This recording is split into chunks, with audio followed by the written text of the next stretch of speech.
Hola a mis panayas. ¿Cómo están? Aquí Lobo Solitario con su dosis diaria de creepypastas. Deja tu like para seguir subiendo vídeos seguidos. Comencemos.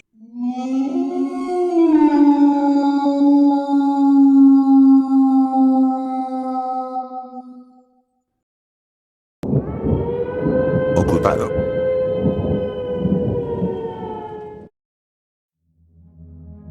Habíamos terminado una cena sencilla de pasta con ensalada, y yo ya estaba deseando ponerme al día con unas series que venía viendo.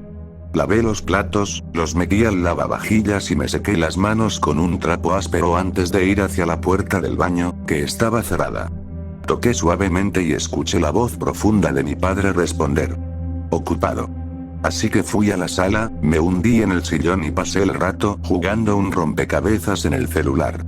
Superé algunos niveles mientras mi madre revisaba una pila de documentos legales en el estudio, hasta que la necesidad de orinar me llevó otra vez al baño, que seguía cerrado.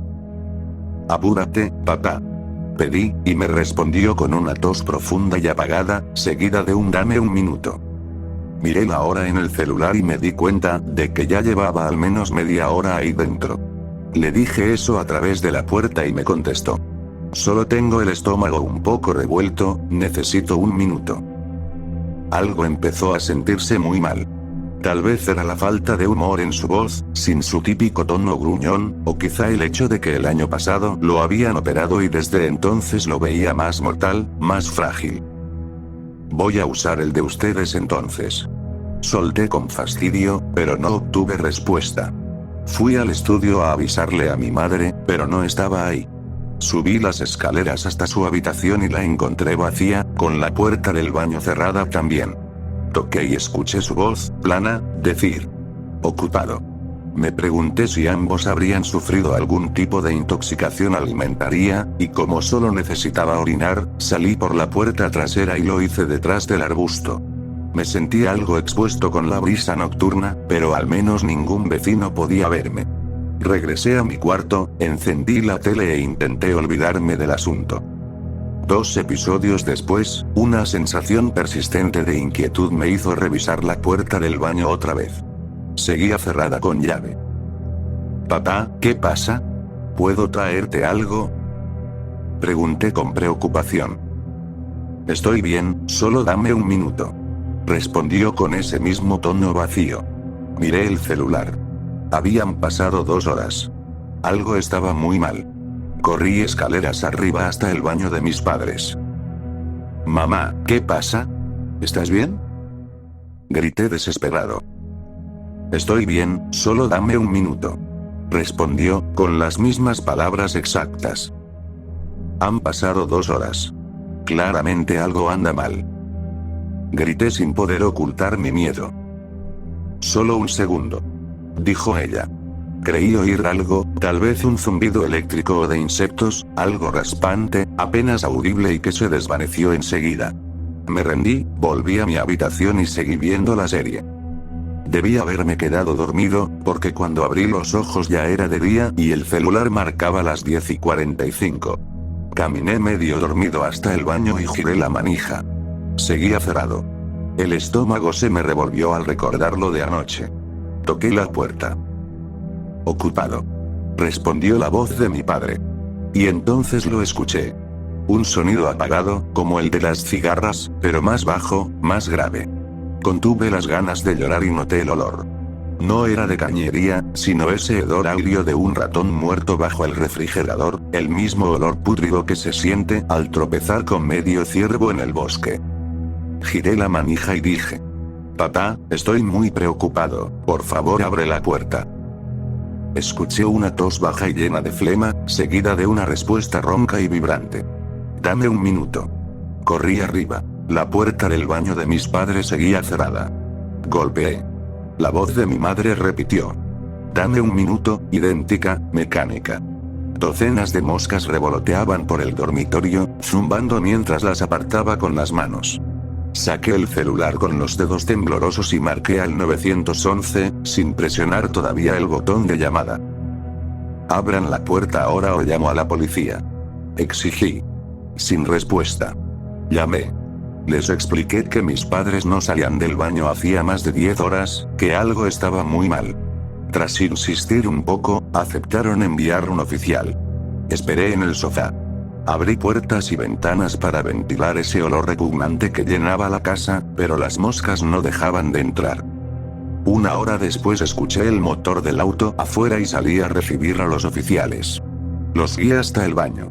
El más alto golpeó la puerta y dijo: «Soy un oficial de policía. Su hijo nos llamó porque está preocupado.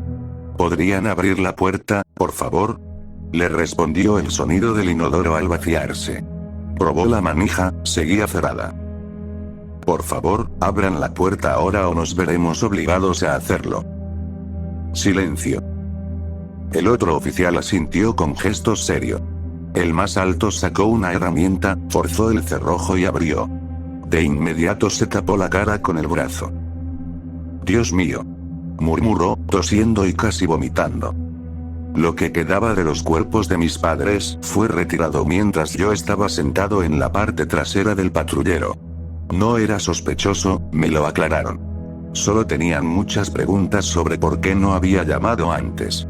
Me explicaron, con la mayor suavidad posible, que los cuerpos habían comenzado a licuarse por la descomposición, una etapa que normalmente ocurre casi un mes después de la muerte. Dijeron que intentarían averiguar la causa mediante pruebas toxicológicas.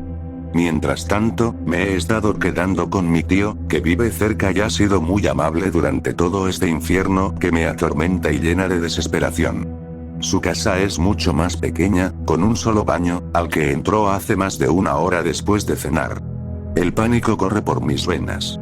Toqué la puerta hace unos minutos y le pregunté si estaba bien. La respuesta fue esa única palabra ominosa que me heló por dentro. Ocupado, seguida de ese leve sonido vibrante mientras, con lágrimas en los ojos, solo pude preguntar: ¿ocupado por qué?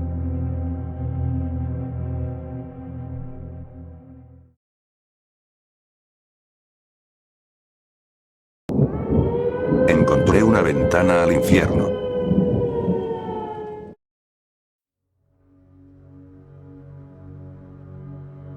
Durante años circularon rumores en mi pueblo sobre un edificio, uno en cuyo interior existía una ventana que daba directamente al infierno.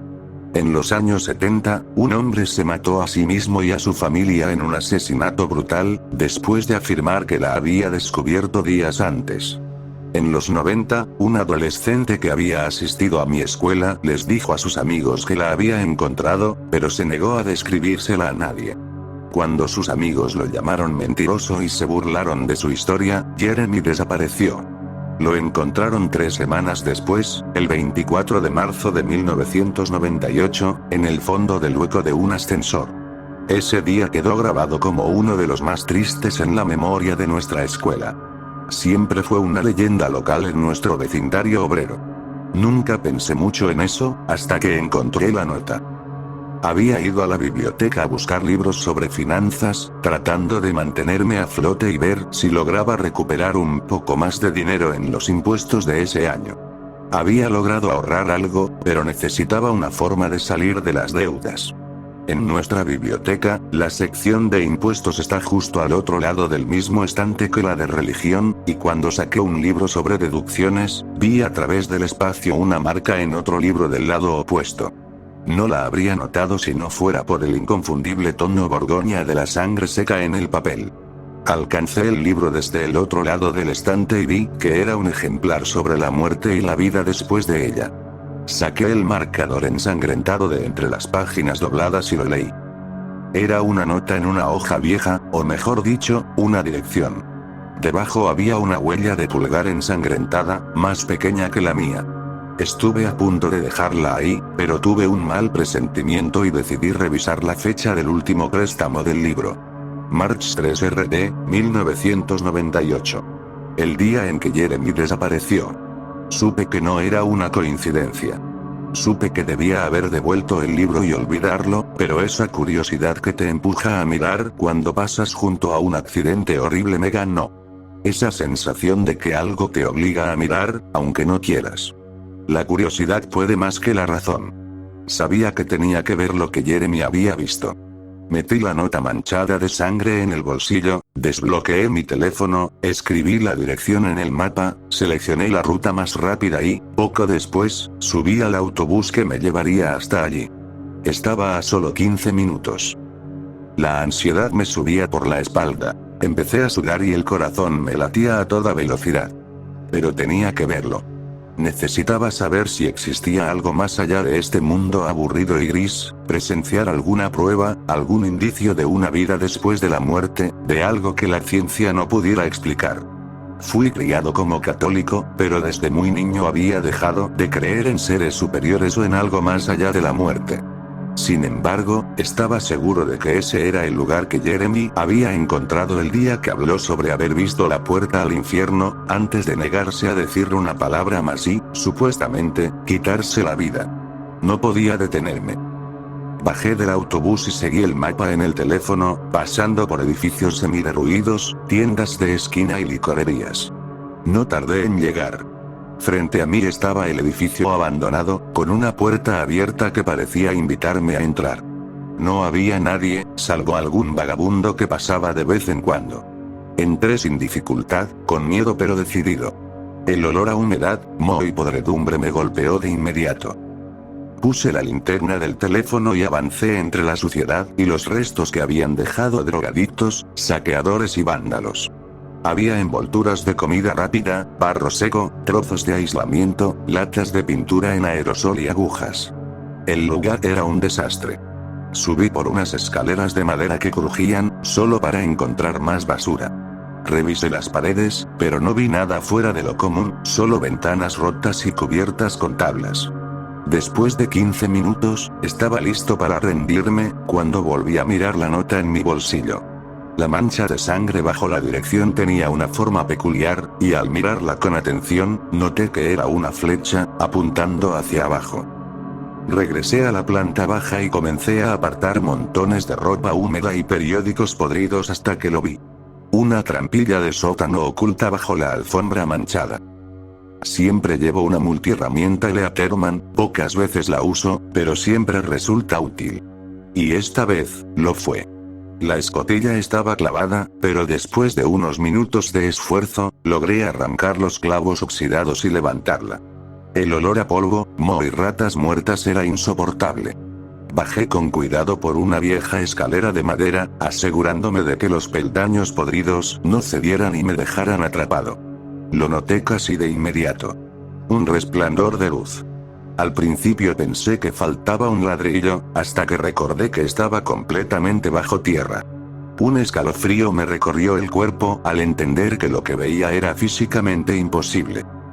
La pared era de concreto gris, con manchas de óxido, salvo por una rendija de unos pocos centímetros de alto. Me acerqué al resplandor que iluminaba el polvo suspendido en el aire del sótano. Parpadeaba un poco, y cuando me acerqué más, vi que dos ojos enormes y abultados me miraban desde la abertura. El corazón me dio un vuelco y casi se me detuvo cuando un grito inhumano brotó de la rendija. Corrí hacia la escalera, subí tan rápido que sentí que el corazón me explotaba. Me dejé caer sobre los escombros, sabiendo lo sucios que estaban, y respiré hondo antes de reunir el valor para volver a bajar. Descendí otra vez a la oscuridad, con la linterna temblando en mi mano, y miré hacia la rendija. Los ojos ya no estaban. Solo quedaba el polvo, moviéndose bajo una luz azulada que me atrajo. Me acerqué y me arrodillé frente a la abertura. Lo que vi me dejó sin aliento. Detrás de ese hueco había un cielo de un azul tan brillante que parecía irreal. Vi campos verdes, interminables, una extensión infinita de paisajes. El tiempo no parecía existir ahí. No hay forma de describirlo, era una eternidad de calma, de alegría. Familias y niños, envejeciendo y rejuveneciendo a voluntad, cantando, abrazándose, descansando bajo el sol. Era infinito. Era el paraíso. Una ventana al cielo. Jamás había visto tanta felicidad. Podía ver a lo lejos colinas, árboles repletos de aves tropicales, animales jugando y frutas que caían por sí solas para alimentar a todos los seres que habitaban ese lugar. Vi vidas enteras entrelazarse sin fin, sin muerte, sin dolor, sin sufrimiento. Solo felicidad pura, genuina, eterna. y sentí que necesitaba estar ahí. Toqué el borde de la ventana e intenté forzarla, pero ni siquiera una mota de polvo se movió, ni usando mi herramienta de acero. Era imposible abrirla. Me quedé mirando, maravillado, desesperado por no poder alcanzar lo que tenía frente a mí. El cielo mismo, fuera de mi alcance. Estaba hipnotizado, hasta que escuché risas infantiles del otro lado, en aquel campo que tanto me fascinaba. Y entonces, el corazón se me heló cuando los escuché decir: ¿estás listo para verlo? Aquí está la ventana al infierno. Y sus gritos de tormento llenaron el aire mientras miraban hacia nuestro mundo.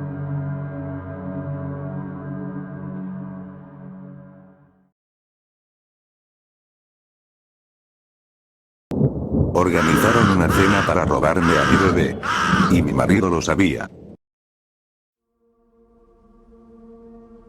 ¿Y ese bebé cómo va cocinándose?, preguntó Harry mientras servía una copa de vino a todos, menos a mí.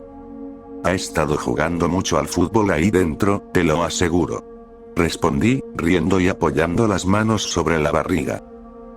Pero con suerte saldrá pronto. Harry soltó una risita y él y mi marido retomaron la conversación sobre los detalles que quedaban en el calendario de la producción. Tanya, la esposa de Harry, en cambio no se rió en absoluto. Me miró con una expresión vacía que no supe descifrar. Fueron ellos quienes nos habían invitado a cenar para celebrar el contrato que mi marido había firmado con la productora de Harry. ¿Por qué actúa así?, me pregunté. Pero, sinceramente, no iba a dejar que arruinara uno de los momentos más felices de nuestras vidas. Hace unos meses vivíamos en un estudio diminuto en el centro, con 2 meses de renta atrasada, y ahora estábamos cenando con ese productor de renombre por la película que mi marido escribiría.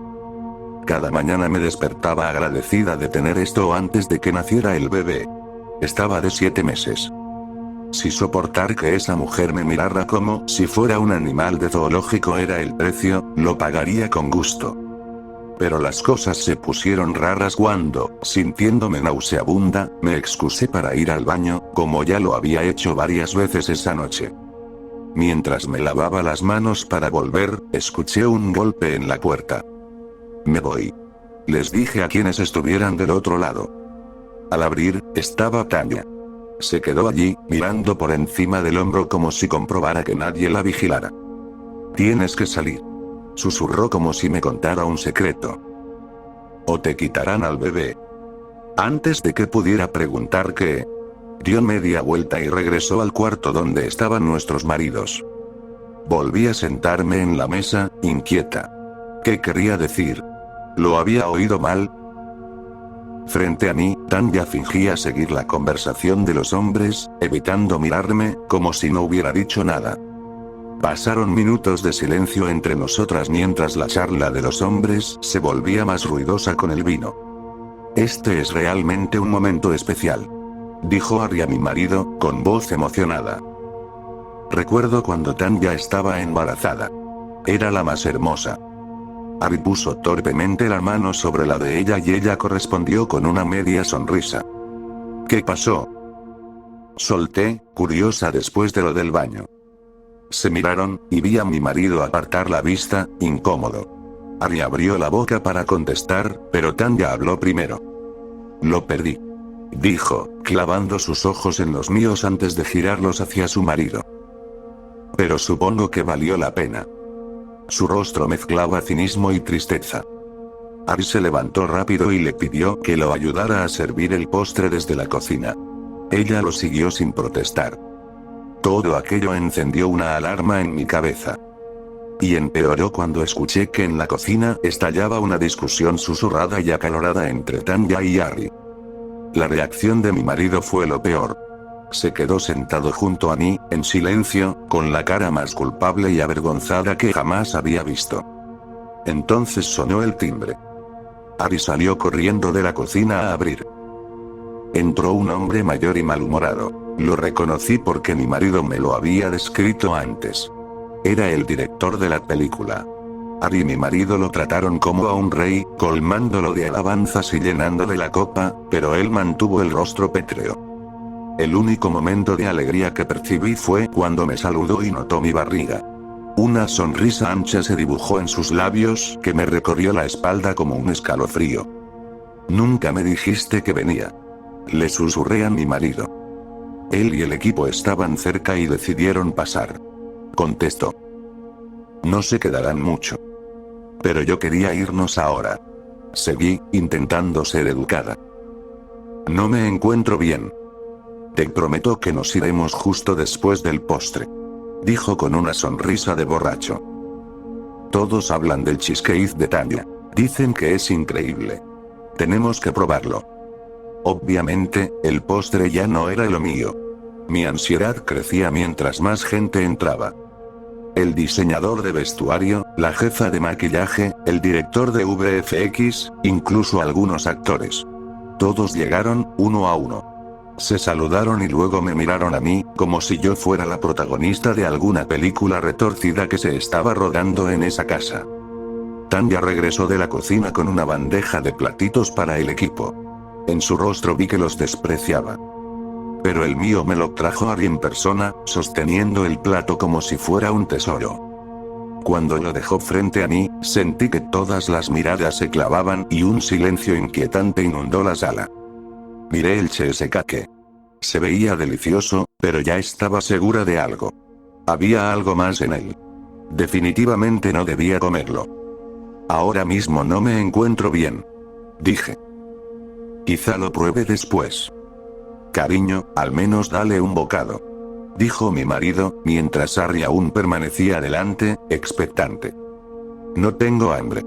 ¿No podemos llevárnoslo a casa? Insistí. La tensión en la sala fue sofocante. La actitud de mi marido cambió al instante. Su expresión se ensombreció y apretó mi brazo. Cariño, no seas grosera. Su voz mezclaba amenaza y desesperación. Cómete el pastel. Esta gente nos está ayudando. Con eso quedó claro que él sabía perfectamente de qué iba todo. Vacilé, mirando el plato unos segundos con la mente en ebullición. Antes de que dijera nada, Tanya posó una mano firme en mi hombro. Le vino una oleada de náuseas. Dijo, con calma. Recuerdo lo mal que se sentía. La llevaré un momento al baño para que se recupere. Ari no estuvo contento, pero suspiró y aceptó. Está bien, pero rápido. Tanya me ayudó a levantarme, sujetándome con firmeza mientras caminábamos hacia el pasillo. En cuanto estuvimos fuera de la vista, sacó de su bolsillo una llave de coche y me la presionó en la palma. Toma mi coche. Susurró.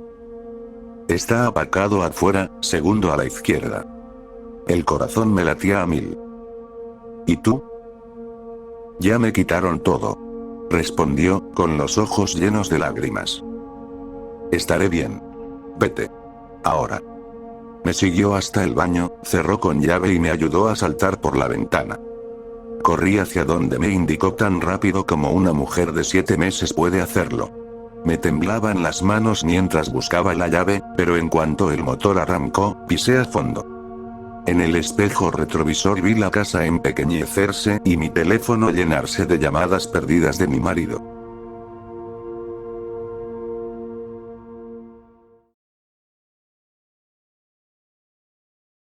Mi mamá desapareció en el bosque hace 8 años. Acabo de recibir una carta suya. Ese día desperté con una resaca horrible en mi dormitorio de la universidad. Había bebido demasiado la noche anterior, celebrando hasta el amanecer lo que sería mi cumpleaños número 20. Cuando revisé mi buzón al mediodía, encontré un sobre blanco, con una letra escrita a mano y sin remitente. Feliz cumpleaños, zanahoria. Sigo esperándote en el mismo lugar. Ven mañana al amanecer y busca mi abrigo azul. Firmado, mamá. Leer esas palabras me heló la sangre. Desde que mi madre desapareció 8 años atrás, mi familia había recibido decenas de cartas falsas y pistas sin sentido. Pero esa palabra, zanahoria, me hizo entender que esta era diferente. Era nuestra broma secreta. Ella empezó a llamarme así después de que una vez me devoré un plato entero de zanahorias solo para que me dejara ir a jugar al arcade. Nadie más podría haberlo sabido. Mi madre desapareció en un sendero cerca del pueblo. Solíamos recorrerlo casi todos los domingos en familia. Eran unos 3 kilómetros hasta un estanque donde los locales iban a pescar. Ese día, mi padre estaba enfermo, así que solo fuimos ella y yo. Caminamos riendo hasta que tuve que ir al baño. Ella me dijo que siguiera adelante, que me alcanzaría, y se quedó a unos 6 metros detrás. No noté nada raro mientras orinaba contra un árbol, salvo el sonido de una rama quebrándose, que no le di importancia. Terminé, me giré para llamarla, y ya no estaba. Esperé media hora, pensando que tal vez se había salido del sendero también. Luego corrí hacia el estanque. Después, de vuelta al estacionamiento. El auto seguía ahí. Cerrado. Se había desvanecido en el aire. Uno de los pescadores locales llamó a mi padre y a la policía. Pronto registraron cada rincón de ese bosque. Todos buscaban su abrigo azul, algo que destacara entre los árboles, pero jamás encontraron nada. En poco tiempo, todo el estado sabía del caso. El chico que perdió a su madre. Generalmente era al revés. Vinieron los reportajes de televisión, los canales de YouTube, los podcasts. Se apilaron las teorías. Primero, que se había ido por una aventura con un compañero de trabajo, un mujeriego que casualmente se había mudado fuera del estado. Segundo, que la había matado el llamado asesino del Pico, un asesino serial que había matado a 3 mujeres en la región y solía dejar el arma homicida en el lugar. Tercero, que mi padre lo había hecho por el dinero del seguro de vida. Nunca apareció ninguna prueba, y el caso se apagó con el tiempo. Apenas recibí la carta, llamé a mi padre para contarle lo del apodo. Su reacción fue difícil de leer. No hablábamos desde hacía meses, por unas peleas tontas, pero insistió en que la carta era una broma. Me rogó que no fuera, que llamara a la policía de inmediato. Su desesperación me irritó, así que le colgué, igual que la última vez que discutimos. Decidí volver a ese sendero. Aunque fuera una broma, necesitaba saber si quedaba alguna esperanza de volver a ver a mi madre. Manejé toda la noche y llegué al amanecer. Estacioné junto a una camioneta con equipo de pesca, el único otro vehículo en el lugar. El camino estaba grabado en mi memoria por todas esas caminatas de niño, aunque no había vuelto desde el día que ella desapareció. Caminé unos minutos y me detuve en el mismo punto donde me había apartado años atrás para orinar. Estar ahí otra vez se sentía irreal, y no de una buena manera. Llegué al mismo árbol y me quedé inmóvil, mirando el tronco como si me debiera algo. Entonces escuché un crujido detrás de mí, igual que aquella vez. Me giré de golpe, pero no vi nada fuera de lo común. Solo el viento moviendo las hojas. Y ahí lo noté. Un destello azul a lo lejos. Caminé hacia él con el corazón en la garganta, hasta encontrar un árbol con un abrigo azul firmemente amarrado al tronco. Lo toqué y supe que era el mismo que ella llevaba aquel día. Las lágrimas me cayeron solas. Debajo del abrigo había otro sobre. Lo saqué. La misma letra. Me alegra que hayas venido, zanahoria. Estoy justo debajo de ti. Miré hacia el suelo, y la tierra cercana parecía removida, como si alguien la hubiera cavado recientemente. Me temblaban las manos mientras empezaba a cavar, rápido, desesperado. Fuera lo que estaba enterrado ahí, necesitaba saberlo. O eso creía. Pronto di con algo duro. Escarbé hasta sacar una pequeña caja de madera, de unos 25 centímetros. Estaba sellada, pero la abrí a la fuerza. Adentro solo había 2 cosas. Una calavera humana, con una enorme fractura en la parte superior. Y un viejo pico, con una mancha oscura de sangre seca. El terror me recorrió entero, y entonces lo escuché otra vez. El crujido detrás de mí. Me giré de golpe, con el pánico en la garganta. Ahora se oían pasos acercándose.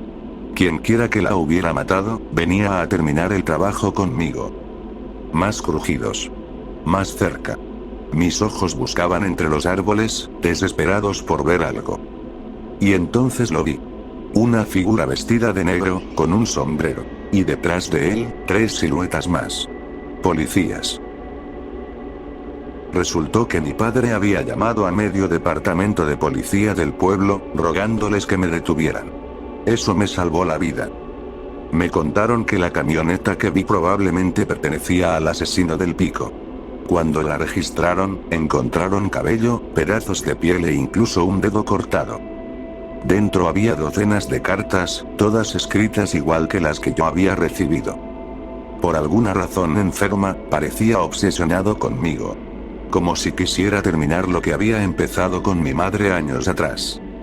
No lo atraparon ese día. Debió escapar corriendo por el bosque al ver a los policías.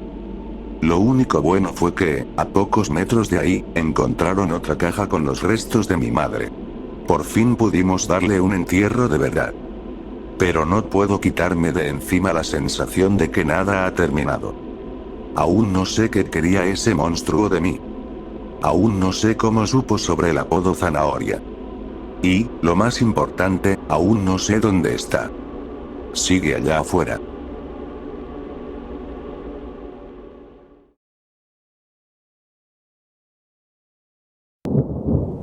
Mi hermano era malo con los animales.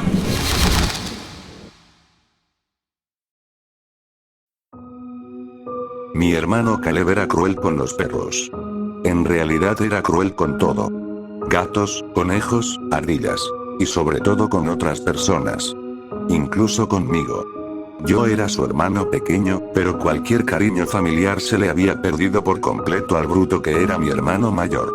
Mi madre recibía la peor parte de sus rabietas también. Era alto para un niño de 12 años, y solía darle patadas y escupirle a mi madre cada vez que ella intentaba disciplinarlo. Caleb le dejó un ojo morado una vez. Cuando la gente preguntaba, ella decía que se había chocado con una puerta. La cosa favorita de Caleb era lanzar animales desde el techo del complejo de apartamentos donde vivíamos con mi madre. Nuestro padre se había huido con alguna quinceañera, como a mi madre le gustaba decir. Yo nunca supe con seguridad. Quizá algún día volvería. En mi mente de niño no podía imaginar que alguien se fuera para siempre. Si volviera, tal vez podría salvarnos a mi madre y a mí de Caleb.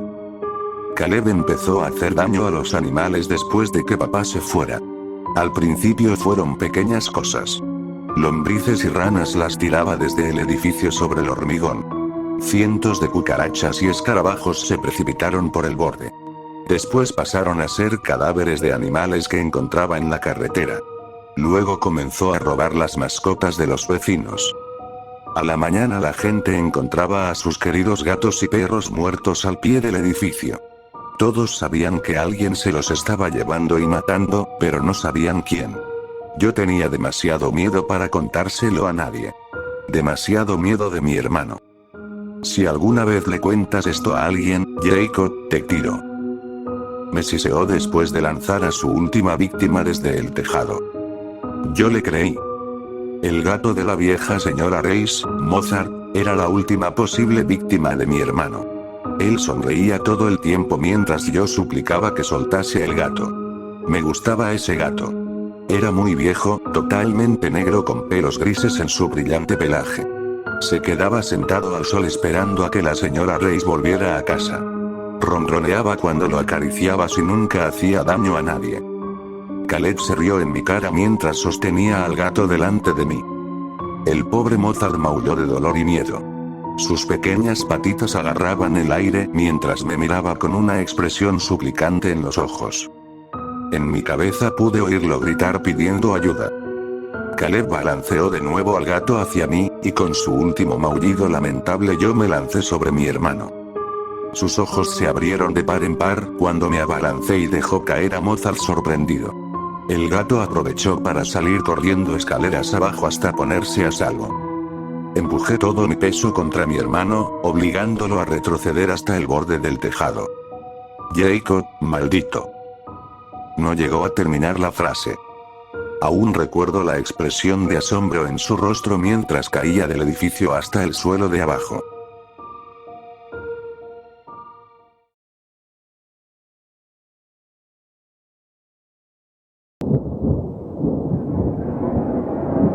La casa nunca estaba vacía.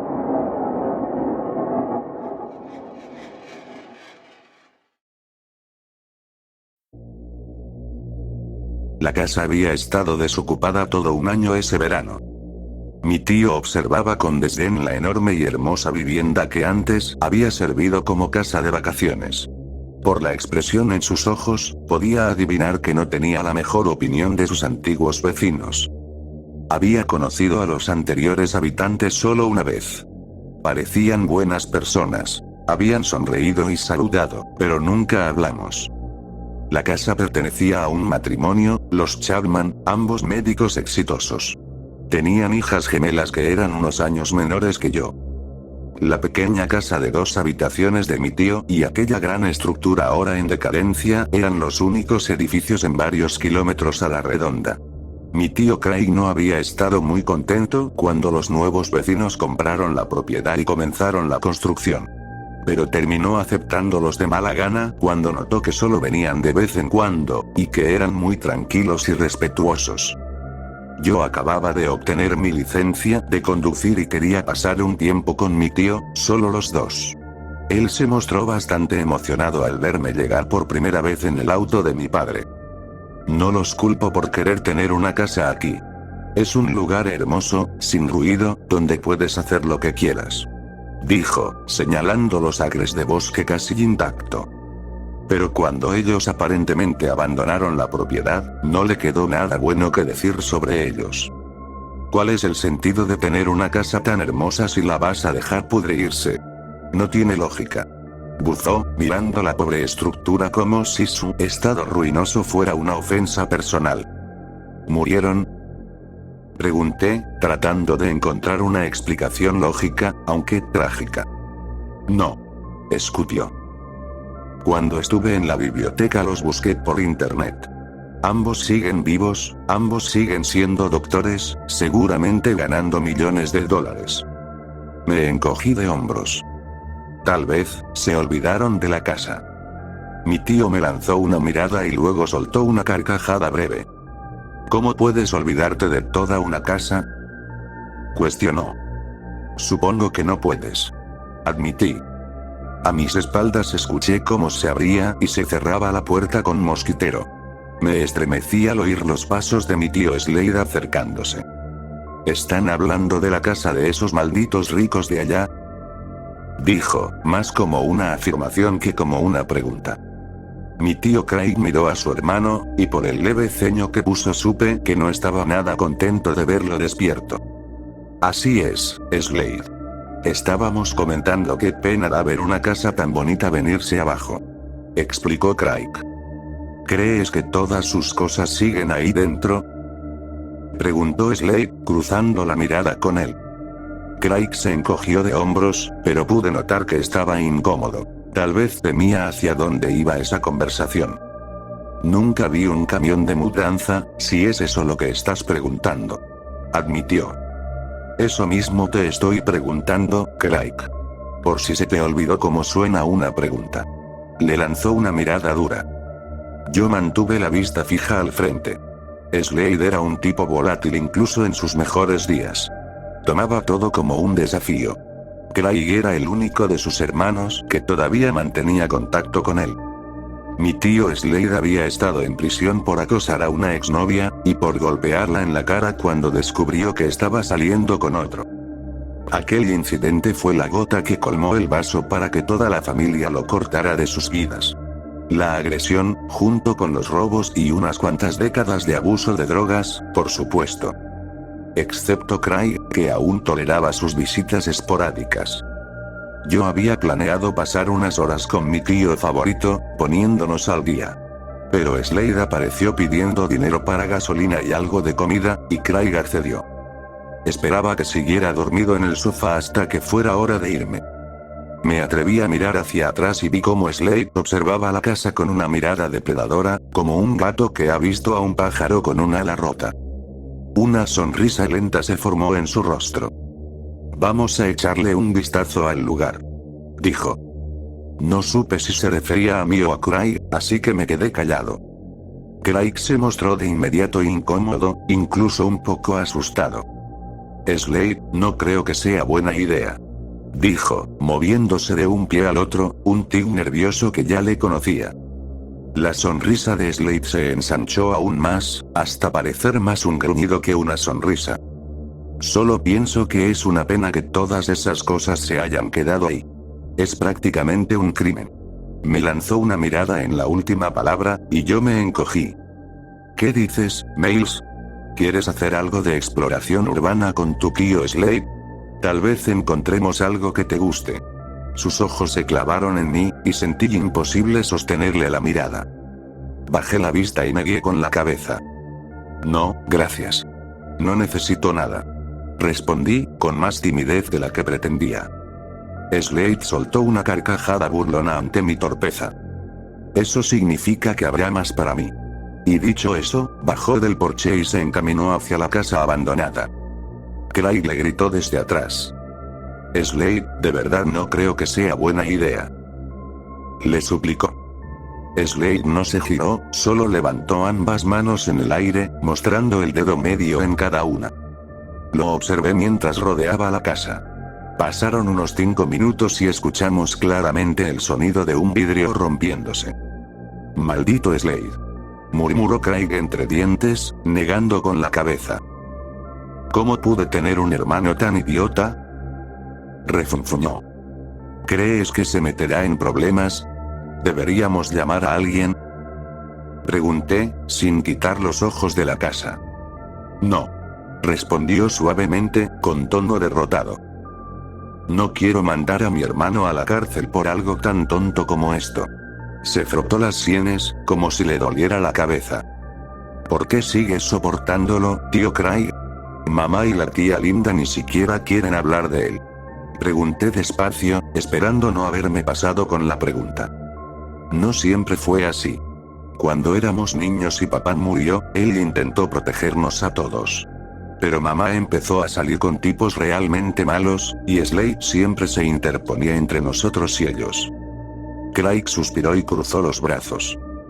Después de tanto abuso, eso lo volvió amargado.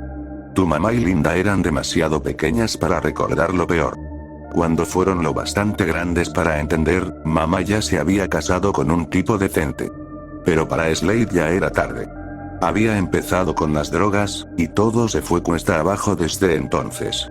Negó con la cabeza, como si quisiera borrar el recuerdo.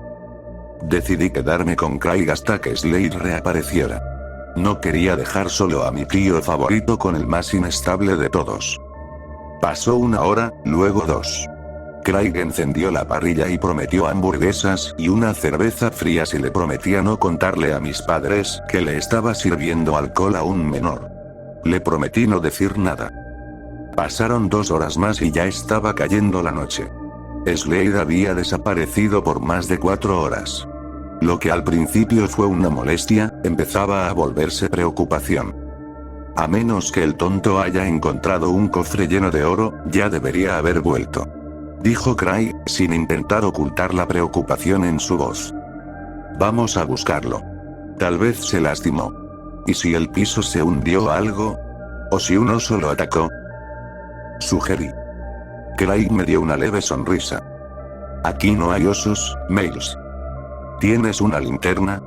Puedo ir a echar un vistazo rápido. Le ofrecí. Mi tío se limpió la boca con el dorso de la mano y pareció pensarlo un momento. Iremos juntos, pero prométeme algo.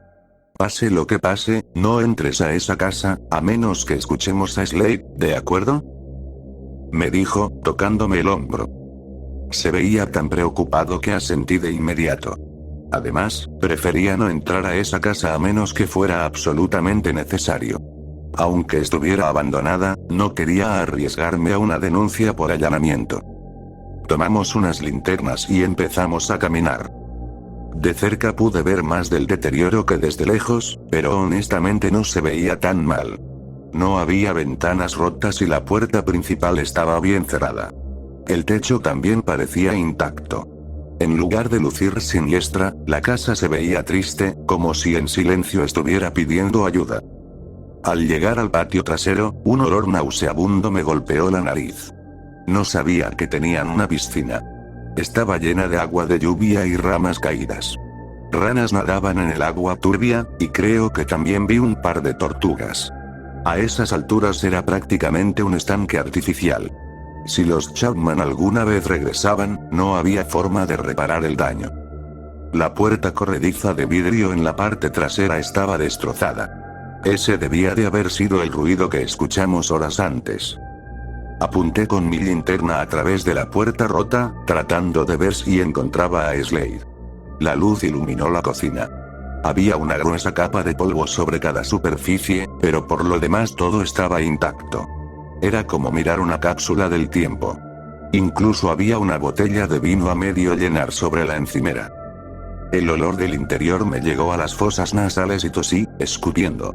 Después del hedor de la piscina, mi nariz ya estaba bastante resentida. El aire tenía un olor viejo y pesado, como la parte más antigua de una biblioteca mezclada con el aroma de un ático cerrado por años. Y debajo de todo eso había otro olor, extrañamente dulce y podrido al mismo tiempo, como si aún hubiera fruta descomponiéndose dentro. Miles, mira eso. Dijo Craig, alumbrando la mesa de la cocina para que viera lo que había llamado su atención. Encima de la mesa había un pequeño montón de objetos valiosos. Un reproductor Blu-ray, candelabros de plata y lo que supuse eran cucharas y cuchillos del mismo material. También había una caja de joyas y, sobre todo eso, un bolso Louis Vuitton. Sabía que Slade había puesto esas cosas allí, porque eran los únicos objetos sin polvo. Al acercar la linterna pude ver huellas de manos y pies marcadas en el polvo. Slade. ¿Sigues ahí dentro? Gritó mi tío, tan fuerte y de forma tan repentina que di un salto y casi dejó caer la linterna. No deberías estar hurgando en casas ajenas. Aunque sus dueños se hayan ido y dejado todo atrás. Dijo con tono suplicante. Recuperé la compostura y moví la luz por toda la cocina, pero no vi rastro de mi otro tío. ¿Estás seguro de que no se habrá ido simplemente? Pregunté mirando a Craig.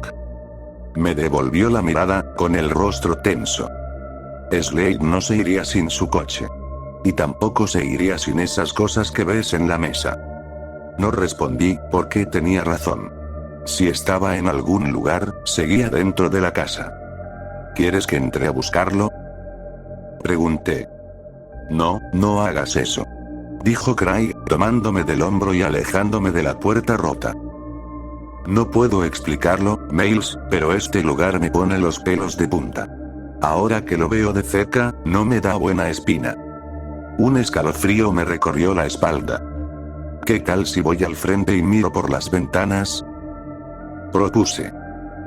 Puedo alumbrar dentro y buscarlo. Si está herido, llamamos a una ambulancia. Incluso podemos usar la escalera para mirar el piso de arriba si hace falta. Craig asintió y me apresuré hacia el frente. Detrás de la casa, podía escuchar a mi tío seguir llamando a Slade. Miré por todas las ventanas y por la puerta principal lo mejor que pude. No vi más que muebles polvorientos y una decoración olvidada. Sobre una mesa de centro había velas mordidas, quizá por ratones. Si Slade estaba ahí, se estaba escondiendo, aunque no entendía por qué haría algo así. No era precisamente alguien con imaginación. Terminamos trayendo la escalera para revisar el piso superior. Craig la sostuvo desde abajo mientras yo miraba por cada ventana. Todo lo que vi fueron cuartos desordenados. Las hijas de los Chapman tenían sus propias habitaciones, y cada una era un caos de ropa y zapatos por todas partes. Incluso vi una laptop aún enchufada en uno de los escritorios. Creí ver algo moverse en una habitación. Cuando enfoqué mejor, ya no estaba. Parpadeé, pensando que lo había imaginado. Era algo bajo y oscuro, demasiado pequeño para ser Slade. ¿Lo ves, Miles? Gritó mi tío desde abajo. No. No está en la casa. O si lo está, debe estar escondido en algún closet. Le respondí. Entonces baja. Debe haberse ido a otro lado. No creo que se haya escondido. Dijo Craig, cansado. De vuelta en su casa, nos miramos desconcertados. ¿Y si llamamos a la policía? Pregunté. Craig negó con la cabeza. No, solo lo meterían en la cárcel si lo encuentran, y no quiero eso. Suspiré. No hay nada más que podamos hacer a menos que entremos a buscarlo. Y no lo vamos a hacer. Te lo dije, Miles. Ese lugar me pone los pelos de punta, me respondió con brusquedad. Una sensación profunda de inquietud crecía en mi pecho, como si la casa abandonada estuviera filtrando algo, una especie de malestar que podía sentir incluso desde la casa de mi tío. ¿Puedo quedarme a dormir contigo? Me sentiría mejor si no estuviera solo esta noche. Le dije. Craig dudó un momento antes de responder. Sí, creo que es buena idea. Puedes dormir en el sofá. Pero llama a tu mamá y avísale, no quiero que mi hermana me despierte a medianoche buscando saber dónde estás. Sabía que él también sentía esa misma inquietud. Había una razón por la que prefería vivir en medio del bosque, lejos de todos. Una razón por la que siempre estaba solo. Era un hombre que valoraba su privacidad por encima de todo, y que aceptara que me quedara con él era completamente fuera de lo común. Llamé a mi mamá y le dije que pasaría la noche en casa de Craig. Temía que protestara, pero en realidad pareció contenta. Mi hermana menor también se quedaría a dormir en casa de una amiga, así que mis padres aprovecharían para tener una rara cita nocturna. No le mencioné nada sobre Slade. Si supiera que estaba ahí, me habría ordenado volver de inmediato. No había mucho más que hacer salvo prepararnos para dormir. Mi tío no tenía cable ni internet, y su pequeño televisor apenas captaba los canales locales. Aún usaba un reproductor de VHS. Esa noche eligió una vieja comedia para que viéramos. Sospeché que la había escogido como una forma de rebelarse contra el ambiente de nerviosismo que flotaba en el aire. Incluso hizo palomitas. En cualquier otro momento, aquello habría parecido una escena de unión familiar. Me quedé dormido durante la película. Desperté de golpe, sin saber qué me había sacado del sueño. Al mirar hacia la vieja butaca, vi que Craig también dormía profundamente. El tazón de palomitas vacío descansaba peligrosamente sobre su regazo. Roncaba suavemente. Al principio pensé que esos ronquidos me habían despertado, pero entonces me di cuenta de que, a lo lejos, se oía una voz gritando algo que no alcancé a entender. Salté del sofá y sacudí a mi tío para despertarlo. Soltó un gruñido molesto cuando lo arranqué de sus sueños. Creo que escucho a Slade pidiendo ayuda. Jadeé, con la voz todavía apagada por el sueño. Eso lo despertó de inmediato, y ambos tomamos nuestras linternas y salimos corriendo por la puerta. La voz sonaba más fuerte ahora que estábamos afuera, y se volvía más clara a medida que nos acercábamos a la casa. Hola. Hola. Una voz gritó desde dentro de la casa abandonada. Ya vamos, Slade. ¿Estás herido? ¿Dónde estás? Exclamó mi tío entre resoplidos mientras trotaban sus pasos pesados por el claro. Llegué primero a la puerta destrozada y apunté con mi linterna hacia adentro. La luz iluminó a Slade, de pie, a unos metros de la entrada. Hola. Repitió, antes de darse cuenta de mi presencia. Entonces sus ojos se fijaron en los míos. Sonrió. Y ese gesto me provocó un escalofrío que me recorrió todo el cuerpo. Estoy seguro de que fue un efecto de la linterna, pero sus ojos parecían completamente negros. Su sonrisa era demasiado amplia. Antinatural. Al menos para él. Jamás lo había visto hacer más que una mueca, así que aquello me llenó de inquietud. Craig apareció junto a mí y le gritó a su hermano. Slade. ¿Dónde demonios te habías metido? Slade no dijo nada al principio. Solo lo miró con esa misma sonrisa enorme. He estado aquí. Estaba explorando la casa, y me perdí. Su voz sonaba extrañamente monótona. La casa no es tan grande, Slade. Ni siquiera tiene sótano. Y miramos por todas las ventanas, te llamamos. Le gritó mi tío, furioso. Por un momento pensé que esta vez sí llegarían a los golpes. Vi la luz, pero no pude salir. Respondió Slade, mirándolo sin parpadear. Cuanto más lo observaba, más enfermo me parecía. Su piel se veía cerosa, pálida y ligeramente húmeda. Estaba tan erguido que parecía tener una vara clavada en la espalda. Pero han pasado horas, ¿qué estuviste haciendo todo este tiempo? Pregunté. Slade fijó sus ojos en mí, y tuve que bajar la mirada. Eran perturbadores. Entren a la casa. Los dos. Quiero mostrarles algo. Dijo, sin apartar la vista de mí. Craig soltó un suspiro frustrado. Ni de broma haremos eso. No vinimos a ayudarte a cargar candelabros ni televisores robados. Le gritó a su hermano. Solo entren. Repitió Slade, con un tono de irritación. No vamos a entrar, tío Slade. Pero queremos que salgas. Si no lo haces, llamaremos a la policía y ellos mismos te sacarán. Dije, esperando que mi amenaza vacía surtiera efecto. Slade siguió sonriendo. Maldita sea, Slade. No tenías derecho a hacernos preocupar así. Escupió mi tío. Slade siguió sonriendo. ¿Estás herido? Pregunté, con la voz temblorosa. Slade siguió sonriendo.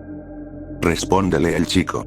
¿O vas a quedarte sonriendo como un idiota toda la noche? Gruñó Craig. Entren, quiero mostrarles algo.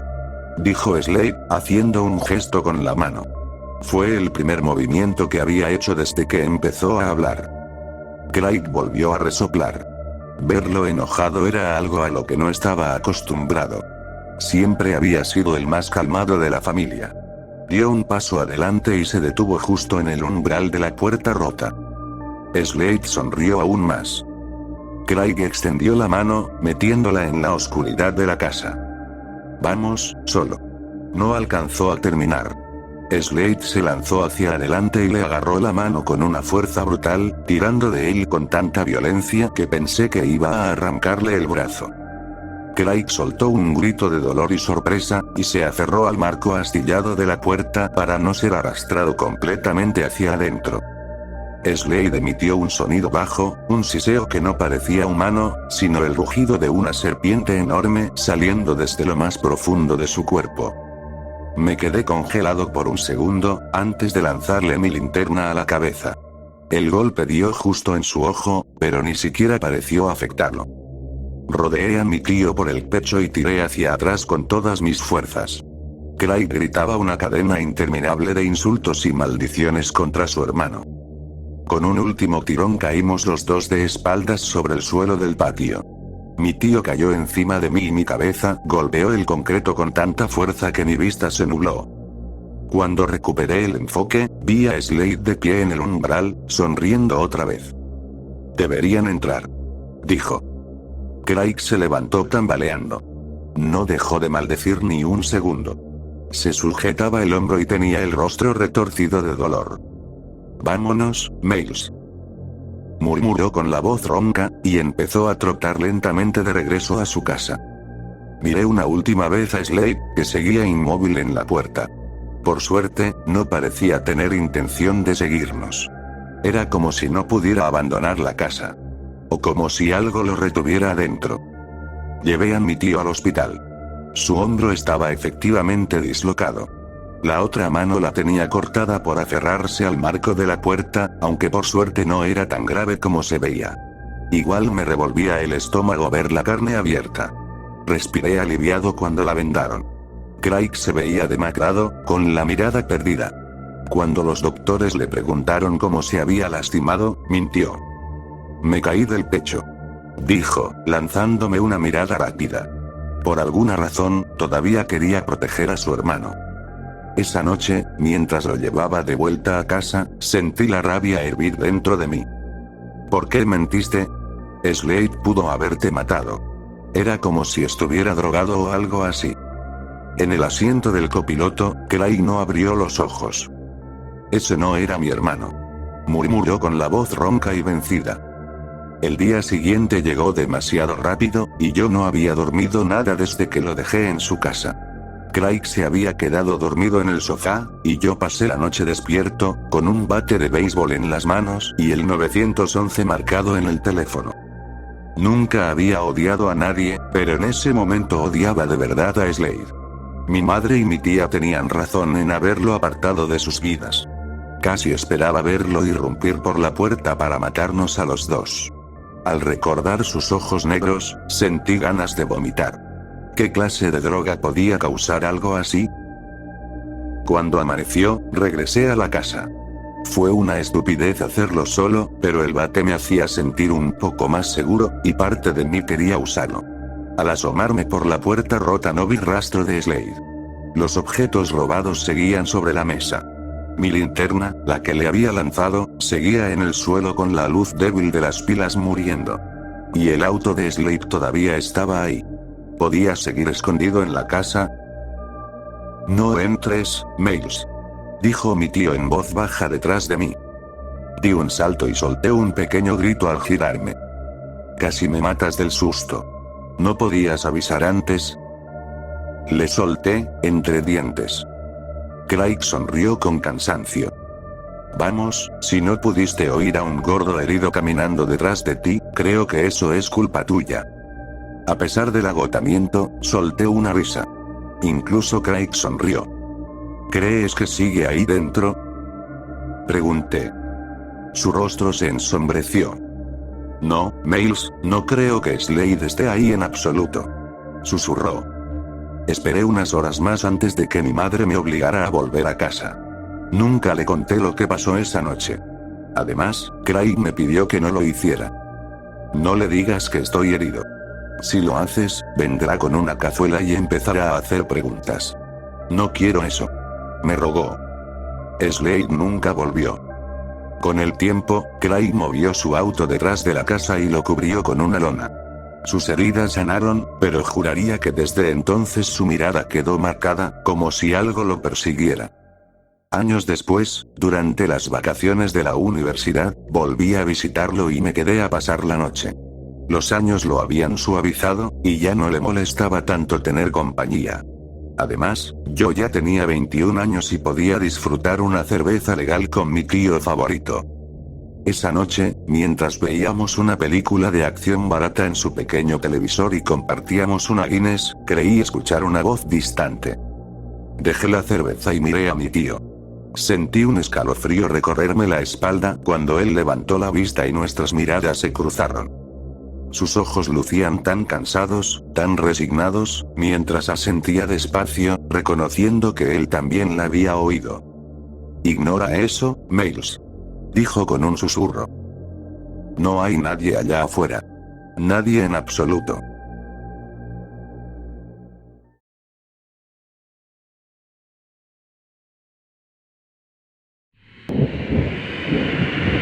Las reglas no te salvarán mientras cuidas niños.